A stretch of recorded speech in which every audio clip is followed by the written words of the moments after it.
السلام علیکم ورحمۃ اللہ وبرکاتہ۔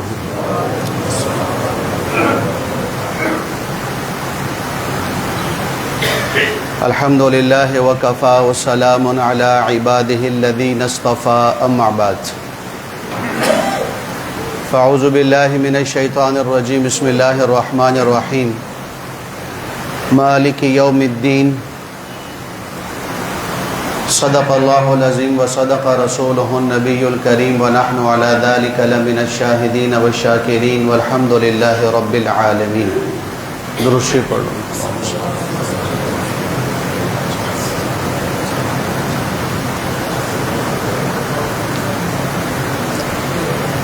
میرے محترم بھائیوں، دوستو،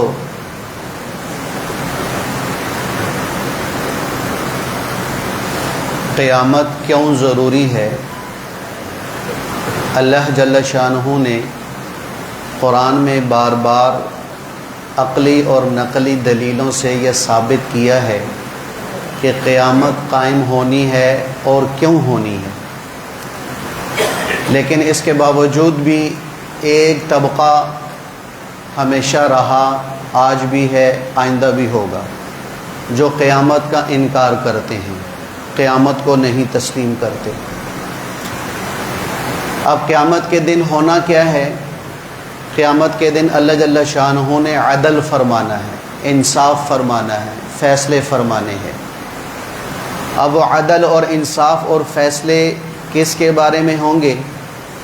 کیونکہ یہ دنیا امتحان گاہ ہے، آزمائش کی جگہ ہے، فیصلے کی جگہ نہیں، یہ عمل کی جگہ ہے، جزا کی جگہ نہیں۔ الیوم دار العمل ولا جزا والآخرۃ دار الجزا ولا عمل، کہ آج عمل کا دن ہے، بدلے کا نہیں، اور قیامت بدلے کا دن ہوگا، عمل کا نہیں۔ تو چونکہ یہ امتحان ہے، فیصلے کی جگہ نہیں، تنخواہ ملنے کی جگہ نہیں، اجر ملنے کی جگہ نہیں، مزدوری ملنے کی جگہ نہیں، تو اس میں بعض دفعہ انسان دھوکے میں پڑ جاتا ہے، جس کو اللہ دور فرماتے ہیں، کہ کسی کو عیش و عشرت میں دیکھا، مال اور دولت اور ثروت میں دیکھا، پیسوں میں دیکھا، تو ہم نے یہ اندازہ اور فیصلہ کر لیا کہ یہ اللہ کا بڑا محبوب بندہ ہے۔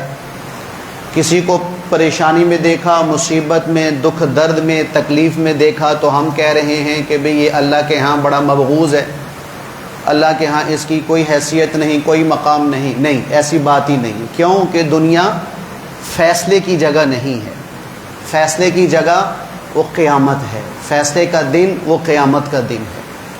اب قیامت کیوں ضروری ہے؟ جیسے میں نے عرض کیا کہ دنیا امتحان کی جگہ، تو یہاں پر چونکہ دو طرح کے رخ ہیں، اچھا رخ بھی ہے، برا رخ بھی ہے۔ اب اللہ نے قیامت کیوں رکھا ہے؟ قیامت کیوں رکھی ہے؟ تاکہ برے کو اس کے عمل کا بدلہ اور نیک کو اس کے نیکی کا بدلہ مل سکے۔ اور دنیا مظلومیت سے اور مظلوموں سے بھری پڑی ہے، کہ دنیا میں کئی ایسے ہیں کہ جو مظلومیت کی بنیاد پر جو ہے وہ پھانسی گھاٹ پہ چڑھ جاتے ہیں، کوئی گولیوں کا شکار ہو جاتے ہیں، بموں کا شکار ہو جاتے ہیں، اور ان کے حق مارے جاتے ہیں، مال کے اعتبار سے بھی، جان کے اعتبار سے بھی، ان کے حقوق نہیں ادا کیے جاتے، اور وہ اس بات کی طاقت نہیں رکھتے کہ وہ اپنا حق لے سکیں، اپنے حقوق کی جنگ وہ لڑ سکیں، اور مظلومیت میں وہ زندگی گزار دیتے ہیں۔ اس لیے اللہ نے قیامت کا دن رکھا ہے کہ یہ فیصلہ کرنا ہے، ورنہ کربلا میں جو ظلم ہوا، کربلا کے اندر جو سب سے مقدس ترین خون بہایا گیا، اور حضور نبی کریم علیہ السلام کا براہ راست جو نواسہ تھے اور آپ کے رشتہ دار تھے، اور ان کے وجود میں حضور پاک علیہ الصلاۃ والسلام کا مبارک خون گردش کر رہا تھا، 72 جو ہے وہ مقدس نفوس ان کو کاٹا گیا ہے، ذبح کیا گیا ہے، 2.5 سال کے بچے کے بھی گلے کے آر پار تیر کیا گیا ہے، ان کے خون کے فوارے چھٹوائے گئے ہیں، اور ان کے گردنوں کو دھڑ سے الگ کیا گیا ہے، سروں کو جو نیزے پہ چڑھایا گیا ہے، پھر ان کے وجود پر گھوڑے دوڑائے گئے ہیں، ان کی بوٹی بوٹی کو کربلا میں بکھیرا گیا ہے، پھر ان کی قبریں بننے کے بعد ان کی قبروں پر پانی چھوڑا گیا ہے، تو یہ ایک مظلومیت کی داستان ہے۔ تو یہاں مظلوم کو انصاف کون دے گا اور کب دے گا؟ اس لیے اللہ نے قیامت رکھی۔ اسی طرح کربلا ہر زمانے میں ہوتی رہی ہے، آج بھی ہو رہی ہے، شخصیتیں بدلی ہیں، چہرے بدلے ہیں، حیثیتیں بدلی ہیں اور انسان بدلا ہے، لیکن کربلا قیامت تک چل رہی ہے۔ بھائی کربلا ایک ہمارے کشمیر میں بھی چل رہی ہے، لاکھوں لوگ ذبح ہو گئے، لاکھوں لوگ قتل ہو گئے، اپنے حق کے لیے وہ لڑ رہے ہیں، عورتوں کی عزت تار تار ہو رہی ہے، جوانوں کو قتل کیا جا رہا ہے، بچوں پر کوئی رحم اور ترس نہیں کیا جا رہا، سفید داڑھیوں پر بھی کوئی رحمت اور شفقت کا معاملہ نہیں کیا جا رہا، پانی کی طرح ان کا خون بہہ رہا ہے۔ تو یہاں کون انصاف دلوائے گا؟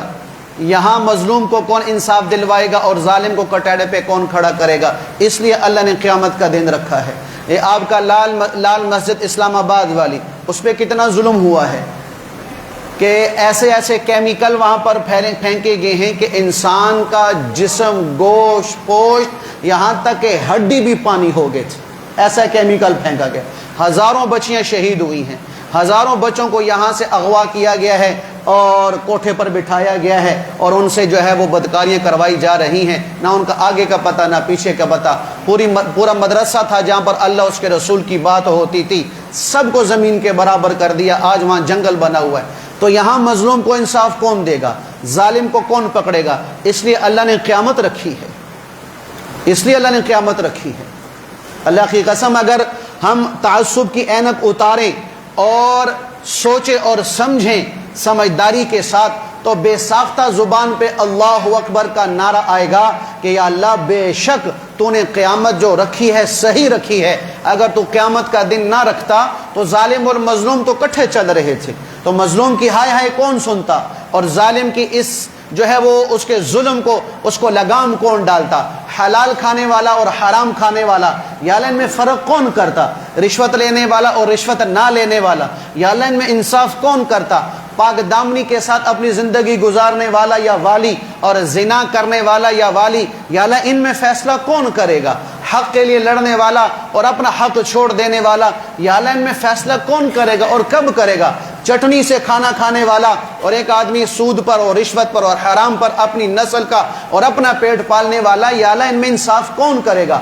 تو جب انسان تعصب کی چادر اور غفلت کی چادر کو دل و دماغ سے اتارے گا اور ان چیزوں کو سوچے گا تو وہ بے ساختہ کہے گا کہ ہاں ہاں ایک دن ہونا چاہیے کہ وَامْتَازُوا الْيَوْمَ أَيُّهَا الْمُجْرِمُونَ، کہ اللہ مجرموں کو ایک طرف کر دے اور مظلوموں کو ایک طرف کر دے۔ تو وہ دن کون سا ہے بھائی؟ قیامت کا دن ہے۔ ویسے عرض کروں کہ کربلا ہر زمانے میں، اس وقت سب سے بڑی کربلا آپ کے ملک شام میں لگی ہوئی ہے، فلسطین میں لگی ہوئی ہے۔ 50,000 سے زیادہ لوگ شہید ہو چکے ہیں، جن میں 10,000 وہ بچے ہیں، 10,000 وہ بچہ زندہ، لیکن کس کیفیت میں؟ کسی کا بازو نہیں، کسی کی ٹانگ نہیں، کسی کا کان نہیں، کسی کی آنکھ نہیں، خون ان کے جسم سے بہہ رہا ہے۔ معصوم 1.5 سال کے، 6 مہینے کے، 1 سال کا بچہ ہے۔ دوائی کے لیے ہسپتال نہیں، ایمبولنس نہیں، علاج کے لیے ڈاکٹر نہیں، یہاں تک کہ سر چھپانے کے لیے چھت بھی نہیں ہے، کھلے آسمان کے نیچے یہ بے یار و مددگار پڑے ہوئے ہیں۔ تو ان کو انصاف کون دے گا؟ تو ان کے لیے انصاف کا دن ہونا چاہیے کہ نہیں ہونا چاہیے؟ بھی ہونا چاہیے۔ عقل یہ کہتی ہے کہ ابھی اتنا بڑا ظلم اس دھرتی پہ ہو رہا ہے، اس ظلم کو کون روکے گا؟ اس ظلم کا بدلہ کون دے گا؟ مظلوم کو انصاف کون دے گا؟ اس لیے اللہ نے کیا کیا ہے؟ قیامت کا دن رکھا ہے۔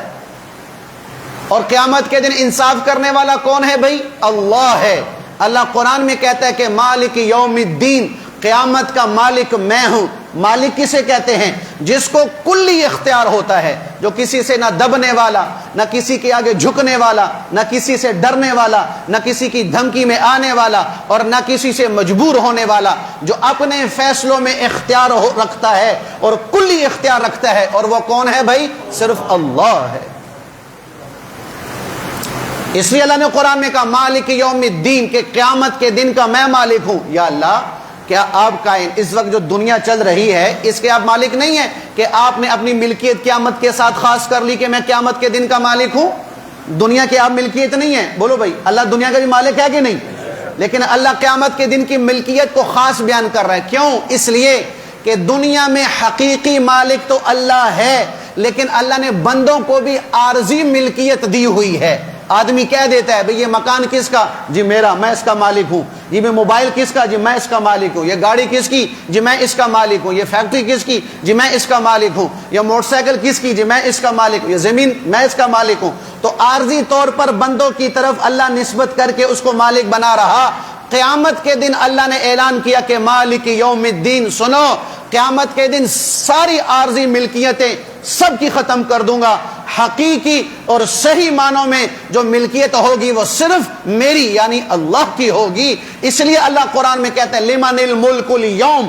حدیث قدسی میں آتا ہے اللہ 40 سال ساتوں آسمانوں کو دائیں ہاتھ میں لپیٹے گا اور ساتوں زمینوں کو بائیں ہاتھ میں لپیٹے گا. اللہ یوں جھٹکا دے گا دونوں کو اور کہے گا انا الملک، میں ہوں بادشاہ. این الملوک، کہاں ہیں جو اپنے آپ کو دنیا میں بادشاہ کہتے تھے؟ لاؤ میرے سامنے. ان المتکبر، میں ہوں متکبر. این المتکبرون والجبارون، کہاں ہیں دنیا میں تکبر کرنے والے، دنیا میں ظلم کا بازار کرنے والے، دنیا میں اکڑ کر چلنے والے، دنیا میں کسی کو کچھ سمجھنے والے نہ تھے، اپنے آپ کو ہی سب کچھ سہ کہتے تھے کہ میں بڑی وڈی شے ہوں، میں بڑی بلا ہوں، میرے آگے کوئی ٹک نہیں سکتا. اللہ کہہ رہا ہے لاؤ میرے سامنے کوئی ہے.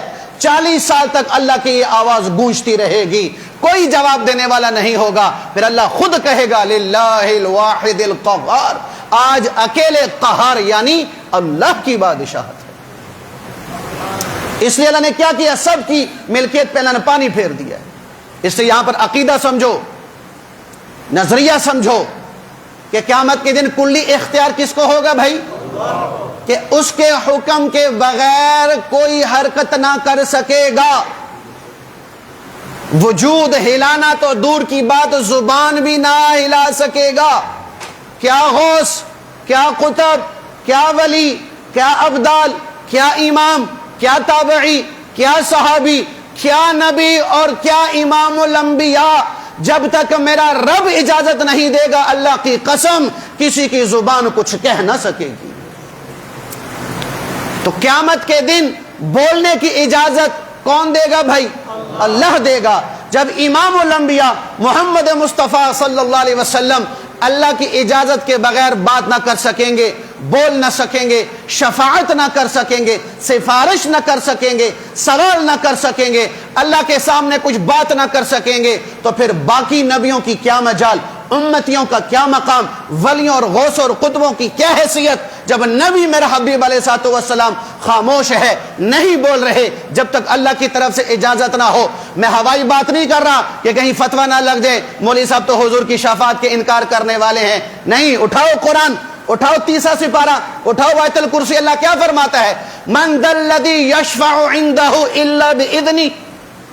قرآن ہے کہ کون ہے جو اس کی اجازت کے بغیر شفاعت کر سکے اللہ کے ہاں. جب تک کہ اس کی اجازت نہ ہوگی تو ان امتی کیا امام الانبیاء بھی نہ بول سکیں گے. مسلم شریف کی حدیث نہیں ہے بھائی. اللہ کا نبی صلی اللہ علیہ وسلم، اے میں قربان جاؤں، جتنا مزاج اللہ کا میرا نبی سمجھتا ہے کائنات میں کوئی نہ سمجھا نہ سمجھ سکے گا. قیامت کے دن کیا میرے حبیب علیہ السلام جب سارے نبی سارے امتی حضور کے در پہ آئیں گے اور حضور سے کیا کہیں گے؟ یا رسول اللہ آپ شفاعت کریں، اللہ سے درخواست کریں، تو کیا اللہ کے نبی فوراً کہے گا یا اللہ حساب شروع کر؟ نہیں نہیں نہیں. اللہ کے نبی کو بھی پتا ہے کہ اس کی اجازت کے بغیر شفاعت نہیں ہوگی. اب اس کی اجازت کیسے لینی ہے؟ اسے اجازت کیسے لینی ہے؟ میرا نبی سجدے میں چلا جائے گا، سجدے میں چلا جائے گا. 10 سال تک میرا نبی میرے اللہ کی تعریف فرمائے گا. 10 سال میرے رب کا کرم اور فضل اور رحم اور اس کا فضل اللہ نبی علیہ الصلوۃ والسلام بیان کریں گے. جب اللہ کا جلال جمال میں بدلے گا تب اللہ کی طرف سے حکم آئے گا ارفع راسک یا محمد اشفا تشفا سل توتا. میرے حبیب سر اٹھا، اب جو سوال کرے گا سوال پورا کروں گا، جس کی شفاعت کرے گا شفاعت قبول کروں گا. تو قرآن اور حدیث کیا کہہ رہا ہے کہ قیامت کے دن اللہ کی اجازت کے بغیر کوئی شفاعت نہیں کر سکے گا۔ اللہ ان بدعتیوں کو ہدایت دے، انہوں نے تو ولیوں کو نبی سے بھی آگے کر دیا،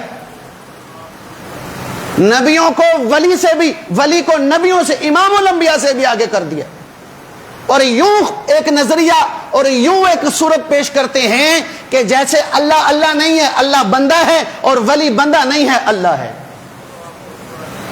عجیب ایک نقشہ پیش کیا ہوا ہے ان بدبختوں نے۔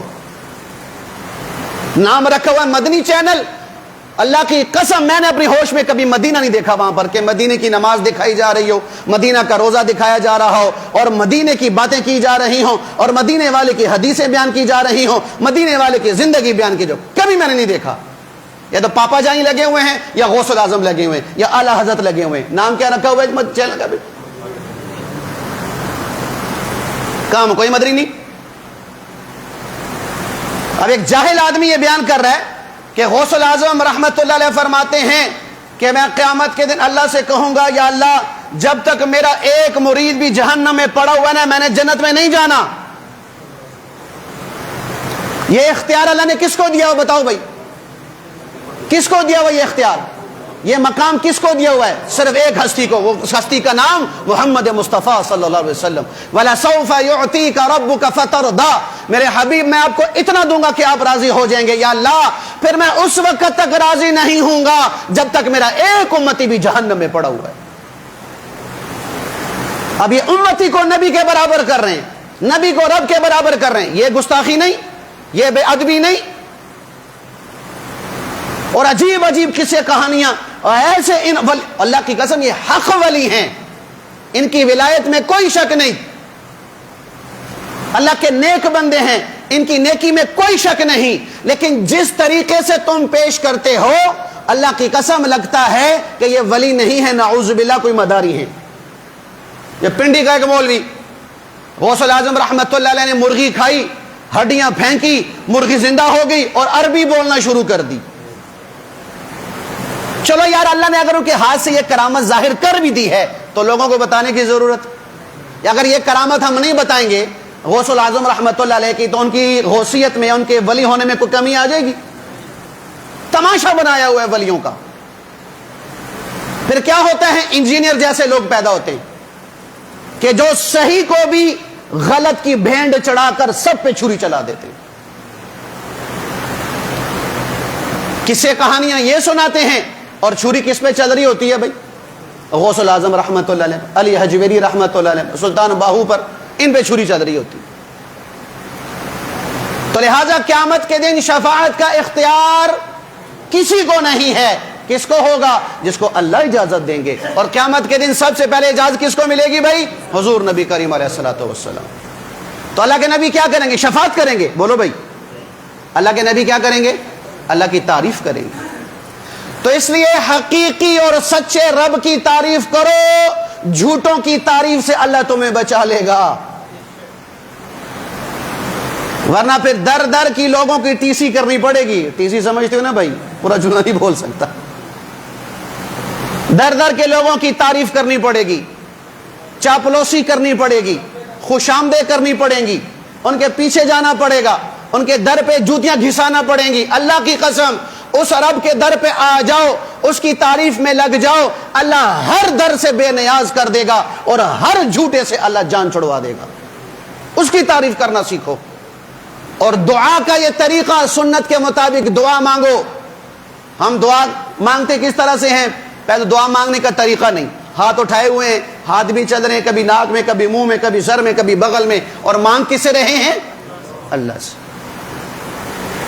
حیت بھی ٹھیک ہو، عمل بھی ٹھیک ہو۔ حضور نے سکھایا ہے دعا کرنی ہو پہلے اللہ کی تعریف کرو، اللہ کی رحمت کو متوجہ کرو، پھر مجھ پہ درود پڑھو، پھر جو مانگنا ہے اللہ سے دنیا اور آخرت کھل کے مانگو، کھل کے مانگو اللہ سے، کہ وہ پاکستان کے وزیر اعظم نہیں ہے جو کنجوسی کرے گا، اس کے خزانوں میں کمی نہیں آتی۔ دنیا مانگو، بڑی مانگو، لمبی چوڑی مانگو، آخرت مانگو، بڑی مانگو، لمبی چوڑی مانگو، اس کے دینے میں کمی نہیں ہے، اس کے خزانے میں کمی نہیں ہے۔ اس کے بعد پھر آخر میں درود پڑھو، اور اس یقین سے منہ پہ ہاتھ پھیرو کہ اللہ نے میری دعا قبول کر لی۔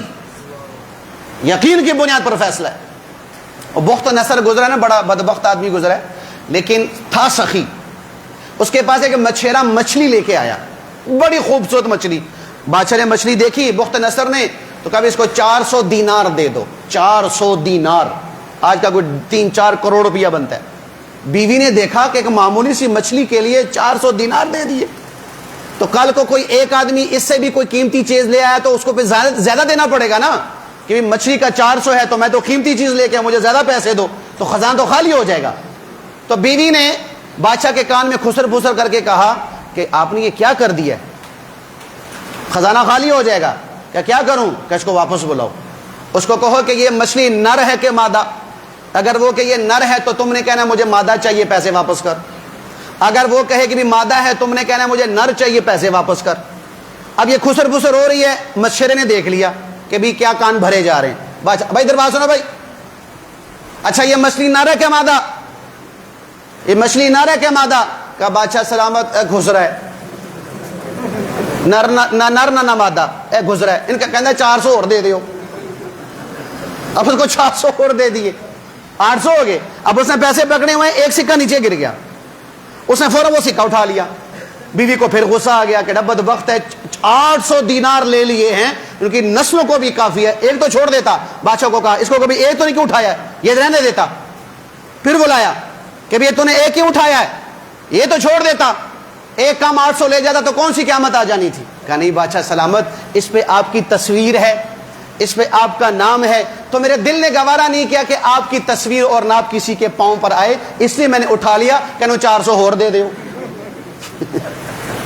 تو جھوٹے کی جب تعریف ہوگی وہ اتنا سخاوت کرے گا، تو جب حقیقی کی تعریف کرو گے بتاؤ وہ کتنے خزانوں کے منہ کھولے گا. اس لیے کس کی تعریف کرنا کرو شروع بھائی؟ اللہ کی.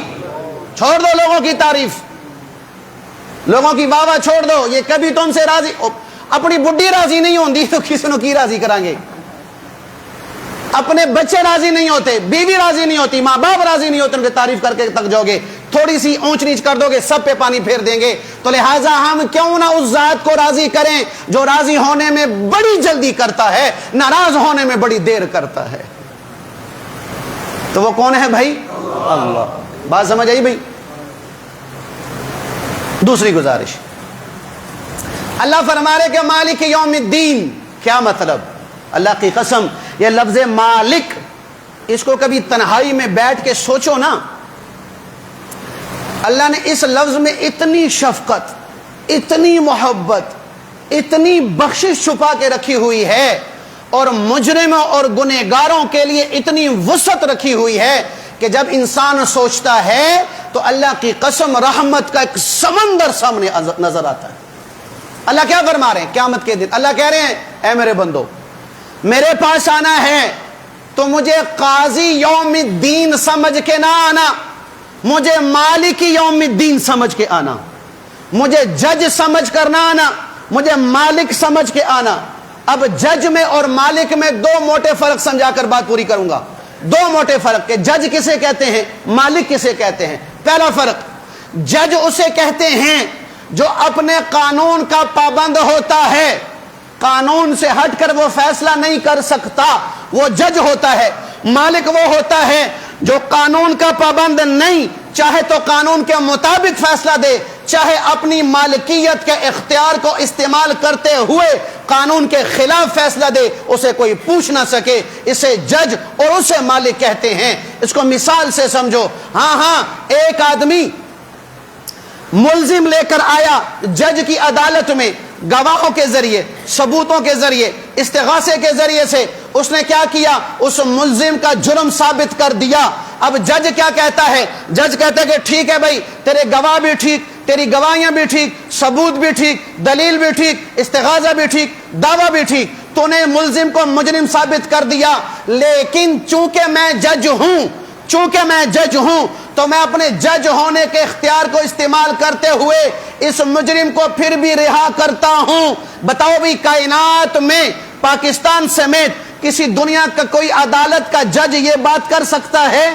کہ میرا اختیار، کیونکہ میں جج ہوں، میں جو چاہوں کر دوں، میں نے اس کو آزاد کر دیا. اگر ہر جج یوں کرنا شروع کر دے گا تو عدالتی نظام درم برم ہو جائے گا. عدالت پہ اعتماد اٹھ جائے گا, قانون جو ہے وہ بالکل ایک ہوا کی طرح اڑ جائے گا, اس کی کوئی حیثیت نہیں ہوگی. یہ کون ہے؟ جج ہے. لیکن مالک کی عدالت ایسی نہیں. مالک کی عدالت میں جو ہے وہ مدعی بھی آ گیا اور مدعی بھی آ گیا, ملزم آ گیا, گواہ آ گئے اور دلیلیں آ گئی, استخاذہ آ گیا, ثبوت آ گیا. سب کچھ ہونے کے بعد ملزم مجرم ثابت ہو گیا.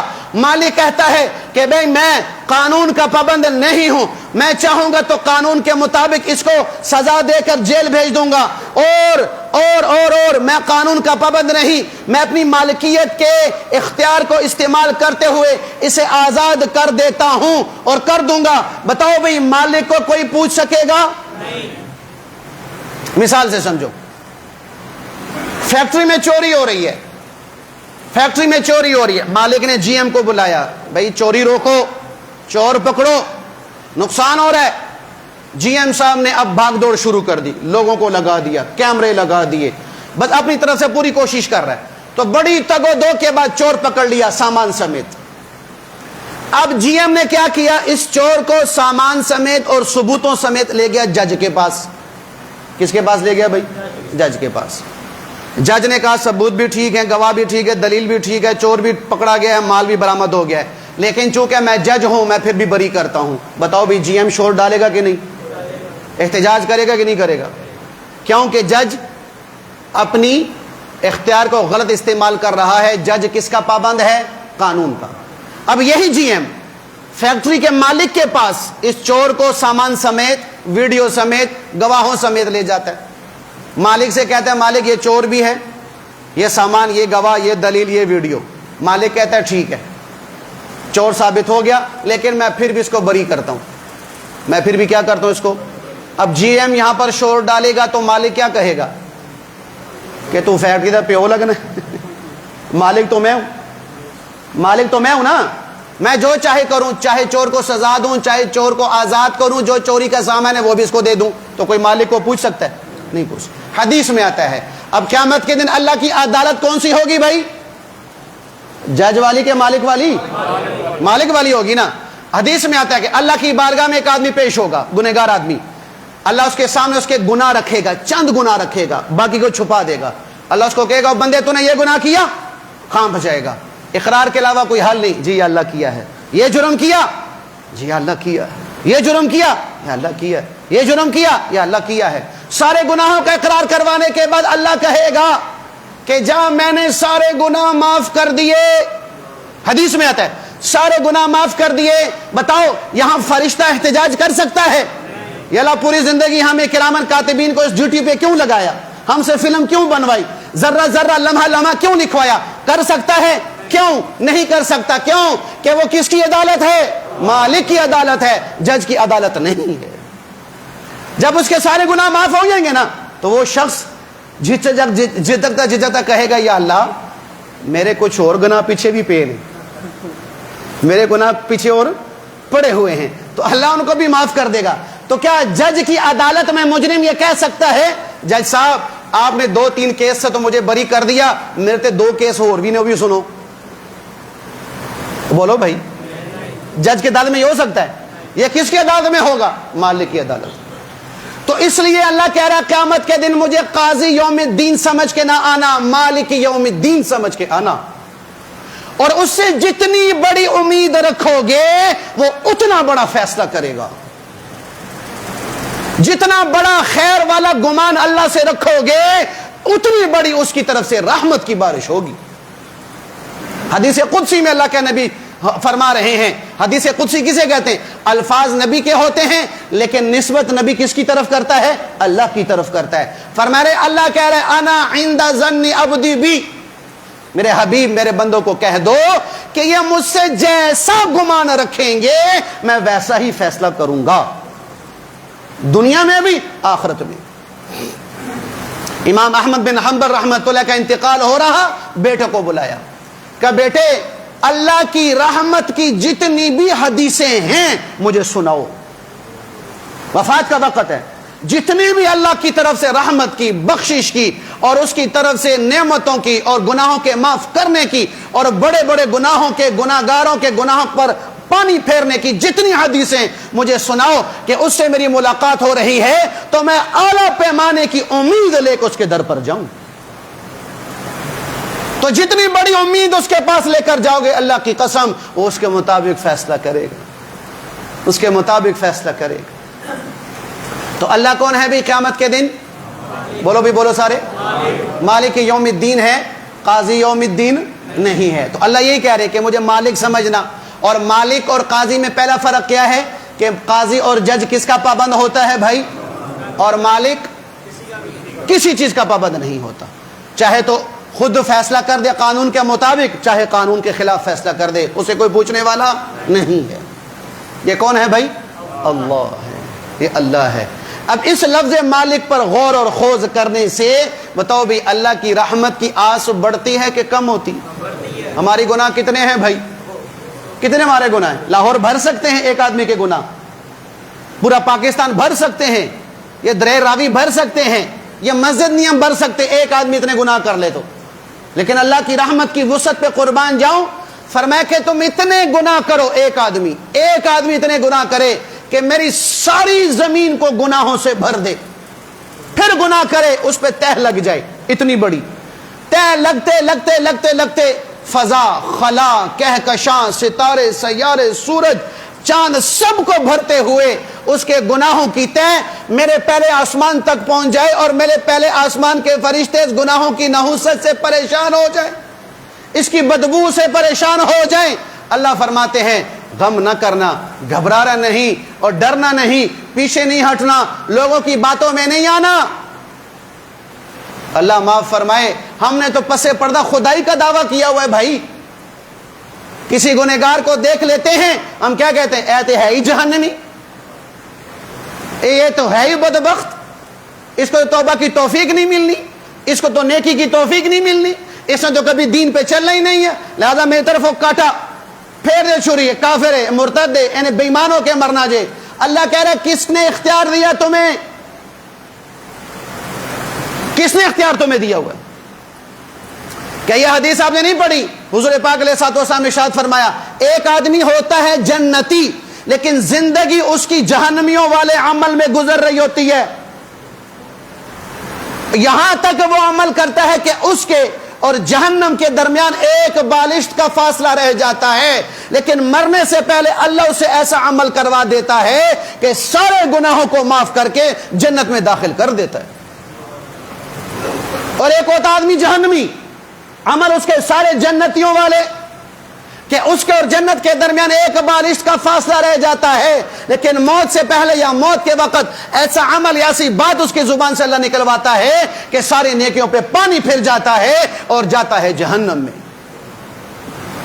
تو یہ جنت اور جہنم کا فیصلہ کون کرے گا بھائی؟ تو اس لیے کبھی بھی اپنے گناہوں سے نہ گھبرائیے گا. لے کانوں نے سننا چھوڑ دیا, ہاتھوں میں ریشہ آ گیا, پاؤں میں جان نہیں رہی, کمر جھک گئی, منہ میں دانت نہیں, پیٹ میں آت نہیں, آنکھوں کا نور چلا گیا. اب بابا جی ٹیکتے ٹیکتے تسبیح پکڑی اور مسجد کو آ رہی ہے. لو بھائی بلی 100 چوہے کھا کے حج کو چلی ہے, یہ جملہ نہ کہا کرو اللہ کا واسطہ. آدمی گناہ کرنے کے بعد اپنے رب کے پاس نہیں آئے گا تو کس کے پاس جائے گا؟ ساری زندگی نافرمانی کرنے کے بعد رب کے در پہ نہیں آئے گا تو کس کے در پہ آئے گا؟ کیا تیرے در پہ آ رہا, تجھ سے مانگنے کے لیے آ رہا, تجھ سے توبہ کا گنہ طلبگار ہے, تو نے جنت اور جہنم کا فیصلہ کرنا ہے؟ نہیں, یہ اختیار کس کے پاس ہے؟ اللہ کے پاس ہے. اس لیے اللہ کا واسطہ کسی پر کفر کا فتویٰ, جہنمی ہونے کا فتویٰ نہ لگانا. پتہ نہیں اس کی موت کس حالت میں آتی ہے, مجھے اپنا پتہ نہیں کہ مجھے موت کے وقت کلمہ نصیب ہوتا ہے کہ نہیں ہوتا, ایمان میرے ہاتھ میں رہتا ہے کہ نہیں رہتا, بے ایمان ہو کے مرتا ہوں کہ ایمان والا ہو کے مرتا ہوں. مجھے کس نے یہ گزار ہے وہ اختیار دیا ہے کہ میں کسی کے جنت اور جہنمی ہونے کا فیصلہ کروں؟ اللہ کہتا ہے کوئی بات نہیں, آخری زندگی کا حصہ ہے, آ جا, 100 نہیں 1000 سال کے گناہ ہوں گے, آنسو بہا, نہیں نکالتا آنسو, اتنا دل سخت ہو گیا ہے, رونے کی شکل بنا, فرمایا مجھے میرے عزت اور جلال کی قسم میں سارے گناہ تیرے معاف کر دوں گا.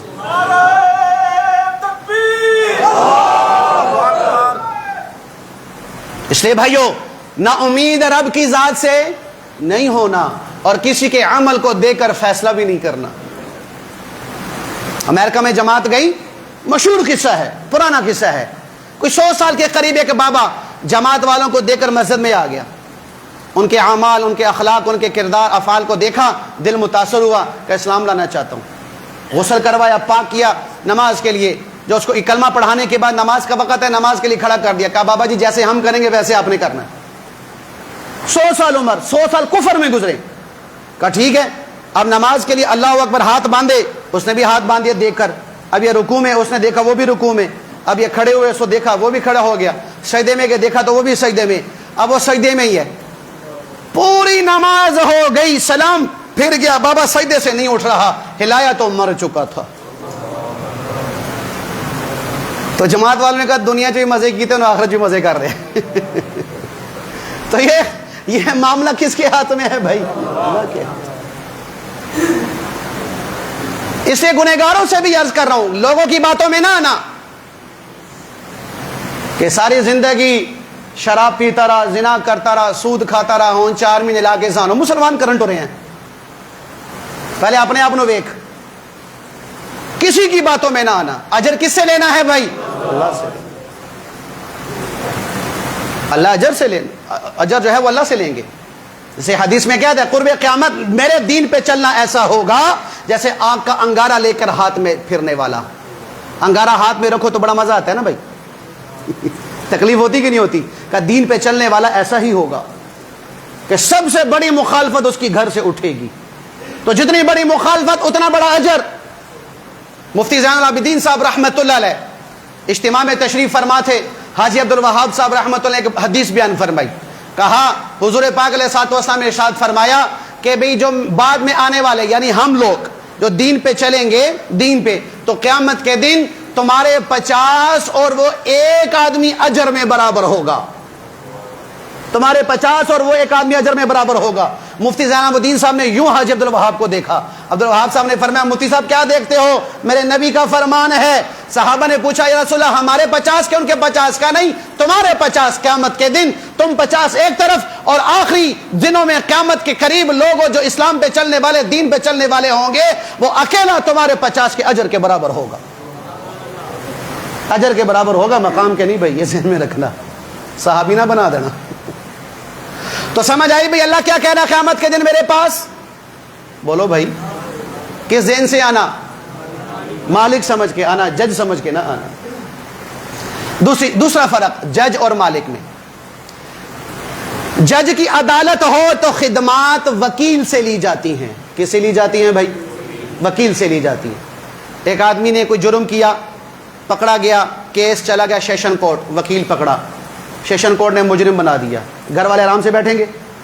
وہ بولو ہی ہائی کورٹ میں جائیں گے، اس سے بڑا وکیل کروائیں گے. وہ وکیل بھی بیچارہ ہار گیا، پھر مجرم ثابت ہو گیا. گھر والے بیٹھیں گے؟ آپ کدھر جائیں گے؟ سپریم کورٹ جائیں گے. سپریم کورٹ سے بڑا وکیل پکڑا، لیکن بڑے سپریم کورٹ نے بھی کہا کہ سب نے مجرم تو یہ بھی مجرم. اب اس کے بعد گھر والے کدھر جا رہے ہیں؟ صدر پاکستان کے پاس، بادشاہ کے پاس جا رہے ہیں. اب بادشاہ کے پاس کیا لے کر جائیں گے بھائی؟ وکیل. کیا لے کے جائیں گے؟ سفارشی. جب عدالت جج کی ہو تو کیا چاہیے؟ اور جب عدالت بادشاہ کی ہو تو کیا چاہیے؟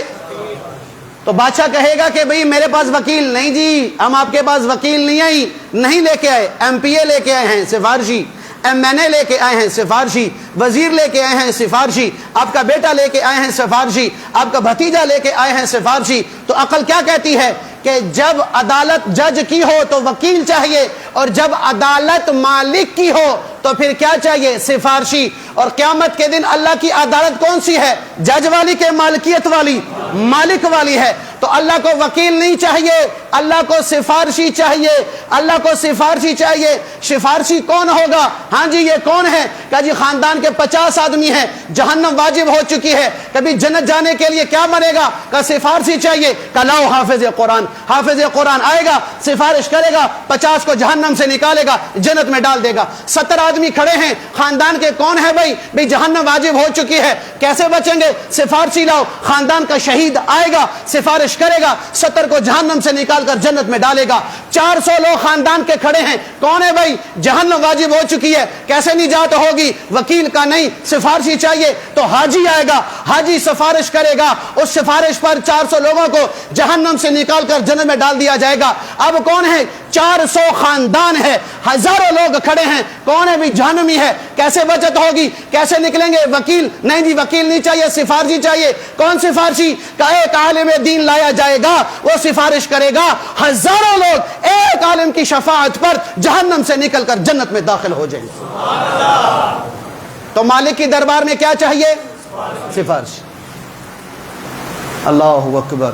حضور نبی کریم علیہ السلام کا فرمان، ام عائشہ بتاتی ہیں کہ جس کے 2 نابالغ بچے یا بچیاں یا بچہ یا بچی فوت ہو گیا، 2 بچے نابالغ فوت ہو گئے، یہ بچے اپنے والدین کے لیے قیامت کے دن سفارشی بنیں گے اور ان کو جنت میں داخل کروائیں گے۔ یا رسول اللہ کسی کا ایک ہو، فرمائے ایک بھی سفارشی بن گیا والدین کو جہنم سے نکال کر جنت میں لے کر جائے گا۔ حدیث ہے، ایک آدمی نے کے پیٹ میں مروڑ اٹھا، کہا حضرت ماں باپ شرابی ہوں تب بھی شفاعت کریں گے؟ کہاں؟ زانی ہو تب بھی جنت میں جائیں گے؟ کہاں؟ سود خور ہوں پھر بھی جنت میں جائیں گے؟ کہاں؟ کا کوئی خاص وجہ؟ کا حضور نے فرمایا ہے۔ کوئی خاص بات؟ کا حضور نے فرمایا۔ کوئی حکمت؟ کا حضور نے فرمایا۔ کہا مول صاحب میں کہہ رہا ہوں کہ خاص وجہ، آپ کہتے ہیں حضور نے فرمایا۔ میں کہتا ہوں کوئی حکمت، آپ کہتے ہیں حضور نے فرمایا۔ میں کہتا ہوں خاص وجہ، آپ کہتے ہیں حضور نے فرمایا۔ کہا ہاں بھائی، جہاں عقل قربان کرو گے تو نبوت کے فیصلے سمجھ آئیں گے۔ اب تو مان یا نہ مان، نابالغ بچوں نے سفارش کرنی ہے، میرے نبی کا فرمان ہے، تو مان یا نہ مان صفات پھر بھی ہوگی، مانتا ہے پھر بھی ہوگی، نہیں مانتا پھر بھی ہوگی، پیٹ میں مروڑ اٹھتا ہے پھر بھی ہوگی، نہیں ہوتا پھر بھی۔ یہ معصوم بچے والدین کے حق میں چاہے جتنے مرضی گنہگار ہوں، شفاعت کر کے جہنم سے نکال کر جنت میں لے کے جائیں گے۔ میں اپنی اماں پہ قربان جاؤں، اوہو پوری امت کا مسئلہ حل کیا ہے کہ یار، کیونکہ اماں کی تو اولاد نہیں تھی نا بھائی، اماں کی تو اولاد نہیں تھی۔ فرمایا من لم یکن لہ، یا رسول اللہ جس کا بچہ نہ ہو، جس کے بچہ ہی نہ ہو، اس کا کیا ہوگا؟ اللہ کے نبی نے فرمایا من لم یکن ومن لم یکن لہ فرۃ انا فرۃ لہ عائشہ، جس کا قیامت کے دن کوئی سفارشی نہ ہوا، میں محمد اس کا سفارشی ہوں گا۔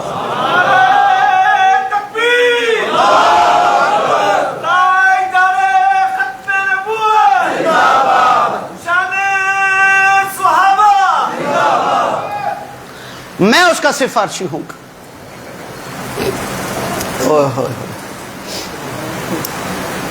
اب مالک کی عدالت جتنی بڑی ہوتی ہے، سفارشی بھی اتنا بڑا چاہیے۔ مالک کون ہے؟ رب العالمین، تو سفارشی کون ہے؟ رحمت للعالمین۔ اس لیے بھائیو، دنیا میں ہر کام کر لینا، اپنے حبیب کو ناراض نہ کرنا، اپنے رسول کو ناراض نہ کرنا، دنیا کا ہر دامن چھوڑ دینا، محمد مصطفیٰ کا دامن نہ چھوڑنا۔ اس سے بڑا قیامت کے دن کوئی نہیں ہے تو رب العالمین کے سامنے میری آپ کی شفاعت کر سکے۔ حضور کو راضی رکھو، حضور کو راضی کرو، قیامت کے دن شفاعت ہو گئی، سفارش ہو گئی۔ اللہ کے نبی کا وعدہ، انا فرۃ لہ، میں ذمہ دار، میں محمد اس کا سفارشی ہوں گا۔ اچھا بھائی، اب یہ وکیل کی ضرورت ہر کسی کو ہے کہ کسی کو؟ سارو بھائی، جج کی عدالت میں ہر کوئی جاتا ہے کہ کوئی؟ تو پھر وکیل کی ضرورت بھی کسی کو ہوگی، اور مالک کی عدالت میں تو سفارشی کی ضرورت بھی ہر کسی کو ہوگی۔ تو سفارشی ساتھ لے کے جاؤ، سفارشی ساتھ لے کر جاؤ۔ اب یہاں کے بات کرنے لگا، ناراض نہ ہونا چاہیے بھائی۔ اسکول اور مدرسہ تھوڑا سا فرق سمجھانے لگا ہوں۔ ہم اسکول کے بھی قائل ہیں، مدرسے کے بھی قائل ہیں۔ مولویوں کا لوگ کہتے ہیں بڑے تنگ نظر ہیں، یہ دقیانوس لوگ ہیں۔ اسکول میں 5 کے 5 بیٹے آپ ڈال دو، مولوی اعتراض نہیں کرتا۔ مولوی یہ کہتا ہے کہ بھئی تم 5 میں سے 1 ہمیں دے دو، 5 میں سے۔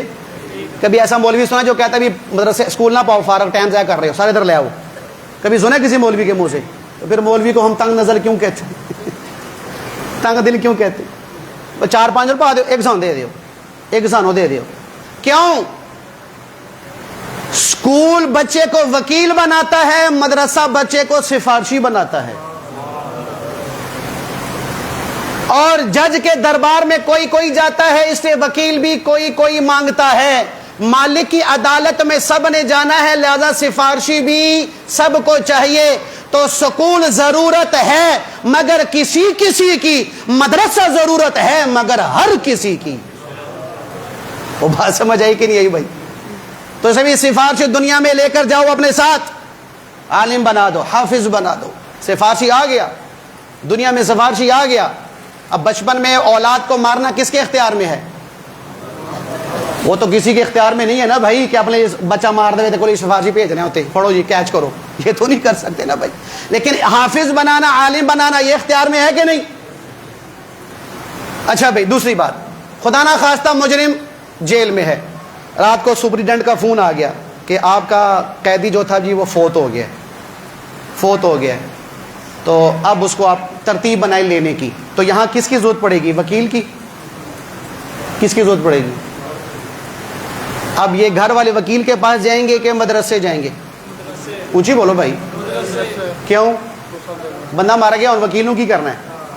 اب وہ آئیں گے مولوی صاحب کے پاس، مفتی صاحب کے پاس، حضرت جی دعا کروا دیں، سورہ یاسین پڑھا دیں، کوئی قرآن کی تلاوت کروا دیں، کوئی استغفار کروا دیں، اللہ پر اس کے درجات بلند فرمائے. تو کیا پتہ چلا؟ جہاں سکول سے نکلے ہوئے وکیل کی محنت کی انتہا ہوتی ہے، وہاں سے مدرسے سے نکلے ہوئے بچہ جو سفارشی ہوتا ہے اس کی سفارش کی ابتدا ہوتی ہے.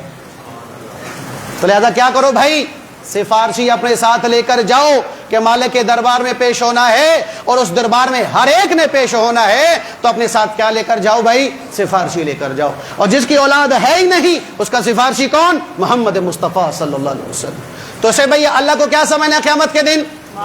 مالک سمجھنا ہے. اور گناہ ہو رہے ہیں، ہونے بھی ہیں بھی، انسان ہے، دونوں چیزیں ہیں، صرف نبی نہیں ہے، نہ نبی ہیں نہ فرشتے ہیں کہ گناہ نہ ہو اور گناہوں کے اللہ نے مادہ نہ رکھا ہو، دونوں کام ہونے ہیں. لیکن بھائی گناہ ہو جائے، اللہ کے نبی نے فرمایا فوراً نیکی کر لو، نیکی گناہوں کا کفارہ ہو جائے گا، یا توبہ کر لو، اللہ توبہ معاف کر دے گا. 1000 دفعہ گناہ ہو رہا ہے، 1000 دفعہ توبہ کرو، اس کے دربار میں کبھی انکار نہیں سنو گے. لیکن توبہ ہو بھائی، مذاق نہ ہو. توبہ ہو، مذاق نہ ہو. توبہ کے قبول ہونے کی 3 شرطیں. پہلا، جو گناہ ہو چکا شرمندگی، یا اللہ شرمندہ ہوں گناہ کیا ہے، گناہ میں لگا ہوئے فوراً چھوڑ دے. تیسری، نہ کرنے کی نیت، نہ کرنے کی نیت، یہ نہیں ہون چھاڑ دو پھر دیکھی جائے گی. وہ ایک آدمی بیچارہ نا سمندر کا سفر کر رہا تھا تو کشتی ڈوبنے لگی، یا اللہ بچا لے، ایک دیکھ دواں گا تیرے نام دی، ایک دیکھ دوں گا تمہارے نام پر. واپس آیا، یا اللہ تو کون تو دیکھ کون، بچ گیا نا، تو کون تو میں کون. دوبارہ اللہ کی کرنی سفر شروع کیا، پھر کشتی ڈول پڑی، یا اللہ مٹھی کے لونی میں پوچھنا آیا ہوں، نمکین دوں کہ میٹھی دوں یہ پوچھنے کے لیے آیا ہوں.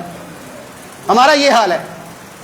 ہمارا استاد جی عمرے پہ گئے تو کہتے میرے ساتھ ساتھی تھا، اس نے دعا کی، یار دعا کرو اللہ پاک مجھے اپنے گھر میں بلایا ہوا ہے، یہی موت دے دے، یہی موت دے دے. اگلے دن بیمار ہو گیا. استاد جی کہتا لگتا ہے دعا قبول ہوگی، یا اللہ ایسا سال نہیں اگلے سال، ایسا سال نہیں، یا اللہ اگلے سال پا دے. یہ کام نہیں کرنا بھائی. توبہ کرنی ہے تو گناہوں پہ شرمندگی فوراً چھوڑ دو، اور نہ کرنے کی نیت، پھر ہو جائے پھر توبہ کرو. یہ گلاس 10 دفعہ ٹوٹ جائے، اس کو جوڑو گے لگے گا پتا کہ جوڑا ہوا ہے. اللہ کی قسم توبہ کا برتن 1000 دفعہ بھی توڑ دو، وہ توبہ قبول کر کے یوں جوڑے گا جیسے کبھی ٹوٹا ہی نہیں تھا، کبھی ٹوٹا ہی نہیں تھا. تو انشاءاللہ اللہ کو مالک سمجھ کے زندگی گزارو گے بھائی. اللہ کی بارگاہ میں دعا ہے اللہ عمل کی توفیق.